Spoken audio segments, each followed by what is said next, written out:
ഇന്നത്തെ ഞങ്ങളുടെ ഉച്ചഭക്ഷണക്കറികൾ റെഡിയായിക്കൊണ്ടിരിക്കുകയാണ്. വെണ്ടയ്ക്ക നല്ല ക്രിസ്പി ആയിട്ട് വറുത്തെടുക്കുകയാണ് കേട്ടോ. 1 ടീസ്പൂൺ അരിപ്പൊടി ഇട്ട് കഴിഞ്ഞാൽ വെണ്ടയ്ക്ക നമുക്ക് നല്ല ക്രിസ്പി ആയിട്ട് വറുത്തെടുക്കാം. കണ്ടോ, നല്ല ടേസ്റ്റാണ്, നല്ല ക്രിസ്പി ആയിട്ടിരിക്കും. പിന്നെ സാമ്പാറും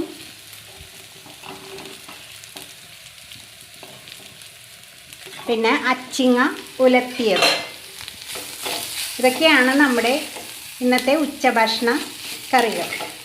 അപ്പോൾ എല്ലാവരും ഉച്ചഭക്ഷണമൊക്കെ കഴിച്ചോ? അപ്പോൾ ഞങ്ങളുടെ റെഡി ആയിക്കൊണ്ടിരിക്കുകയാണ്. വെണ്ടയ്ക്ക ഞാൻ കുറച്ച് വറുത്ത് വെച്ചിട്ടുണ്ട്.